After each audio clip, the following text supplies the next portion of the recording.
पांडवों ने 12 वर्ष का वनवास और 1 वर्ष का अज्ञातवास समाप्त होने पर जब प्रतिज्ञा के अनुसार अपना आधा राज्य मांगा, तब दुर्योधन ने आधा राज्य तो क्या, तीखी सुई की नोक जितनी जमीन भी बिना युद्ध के देना स्वीकार नहीं की। अतः पांडवों ने माता कुंती की आज्ञा के अनुसार युद्ध करना स्वीकार कर लिया। इस प्रकार पांडवों और कौरवों का युद्ध होना निश्चित हो गया। तदनुसार दोनों ओर से युद्ध की तैयारी होने लगी। महर्षि वेदव्यास जी का धृतराष्ट्र पर बहुत स्नेह था। उस स्नेह के कारण उन्होंने धृतराष्ट्र के पास आकर कहा कि युद्ध होना और उसमें क्षत्रियों का संहार होना अवश्यंभावी है, इसे कोई टाल नहीं सकता। यदि तुम युद्ध देखना चाहते हो तो मैं तुम्हें दिव्य दृष्टि दे सकता हूँ, जिससे तुम यहीं बैठे बैठे युद्ध को अच्छी तरह से देख सकते हो। इस पर धृतराष्ट्र ने कहा कि मैं जन्म भर अंधा रहा, अब अपने कुल के संहार को मैं देखना नहीं चाहता, परंतु युद्ध कैसे हो रहा है यह समाचार जरूर सुनना चाहता हूँ। तब वेद व्यास जी ने कहा कि मैं संजय को दिव्य दृष्टि देता हूँ, जिससे यह संपूर्ण युद्ध को, संपूर्ण घटना को, सैनिकों के मन में आई हुई बातों को जान लेगा, सुन लेगा, देख लेगा और सब बातें तुम्हें सुना भी देगा। ऐसा कहकर व्यास जी ने संजय को दिव्य दृष्टि प्रदान की। निश्चित समय के अनुसार कुरुक्षेत्र में युद्ध आरंभ हुआ। 10 दिन तक संजय युद्ध स्थल में ही रहे। जब पितामह भीष्म बाणों के द्वारा रथ से गिरा दिए गए, तब संजय ने हस्तिनापुर में, जहाँ धृतराष्ट्र विराजमान थे, आकर धृतराष्ट्र को यह समाचार सुनाया। इस समाचार को सुनकर धृतराष्ट्र को बड़ा दुख हुआ और वे विलाप करने लगे। फिर उन्होंने संजय को युद्ध का सारा वृत्तांत सुनाने के लिए कहा। फिर धृतराष्ट्र ने कहा कि धर्म क्षेत्रे कुरुक्षेत्रे समवेतायु स्वाह माम का पांडवाश्चैव किम कुर्वन्ति संजय। धर्म क्षेत्र, उस धर्म क्षेत्र और कुरुक्षेत्र समवायुस्वाह इकट्ठा हुए हैं।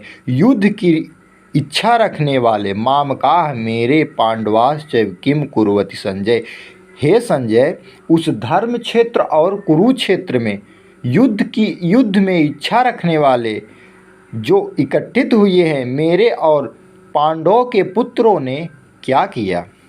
अब संजय धृतराष्ट्र के प्रश्नों का उत्तर आगे के श्लोक से देना चालू करते हैं कि दृष्टा तु पांडवानीकं व्यूढं दुर्योधनस्तदा आचार्यमुपसंगमय राजा वचन प्रवीतम।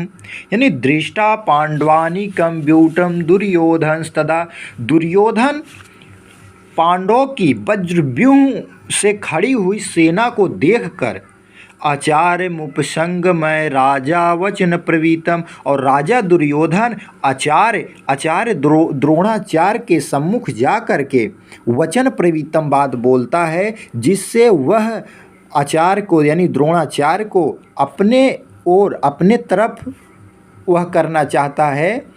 द्रोणाचार्य के पास जाने में वो 3 कारण मालूम होता है, और वो द्रोणाचार्य के पास जा कर के एक वचनमय बात बोलता है जिससे उसको यह लगे कि द्रोणाचार्य मेरी तरफ हो जाए पूरी तरह से और मैं ही युद्ध जीतूँ। उसका द्रोणाचार्य के सम्मुख जाकर उनको बता रहा है अपना स्वार्थ सिद्ध करने के लिए, अर्थात द्रोणाचार्य के भीतर पांडवों के प्रति द्वेष पैदा करके उनको अपने पक्ष में विशेषता से करने के लिए दुर्योधन द्रोणाचार्य के पास गया।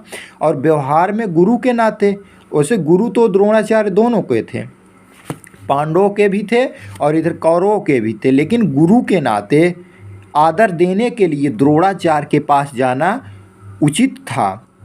और मुख्यतः तीसरा जो कारण था, व्यक्ति का सेना में यथास्थान खड़े रहना बहुत आवश्यक होता है, अन्यथा व्यवस्था बिगड़ जाती। इसलिए दुर्योधन का द्रोणाचार्य के पास खुद जाना उचित था।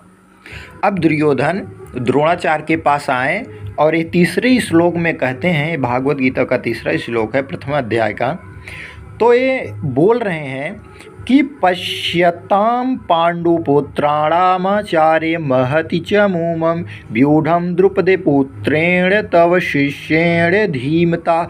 पश्यतम देखिए, पांडव पुत्राणामाचार्य, हे आचार्य पांडव पुत्रों को देखिए, महति च मूमं, हे आचार्य आप पांडवों की इस बड़ी भारी सेना को देखिए, जो व्यूढ़म द्रुपद पुत्रेण तव शिष्येण धीमता, जो यह वज्रव्यूह से खड़ी हुई है, और ये जो द्रुपद पुत्रेण है जिसने आप से ही शिक्षा ली, वह आपको मारने के लिए ही वह खड़ा हुआ है, आप इनको देखिए। और यहाँ आचार्य शब्द का संबोधन दुर्योधन बार बार द्रोणाचार्य को आचार्य शब्द संबोधन करते हैं, ताकि ये आचार्य यहाँ हमारी तरफ हो जाए, जिससे युद्ध जीतना हमें संभव हो जाए।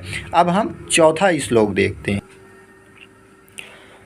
अब धृतराष्ट्र द्रोणाचार्य के सामने जा कर के चौथे श्लोक में कहते हैं कि अत्र शूरा महेश्वशा भीमा अर्जुना सभायुधि युधानो विराटश्च द्रुपदस्य महारथ।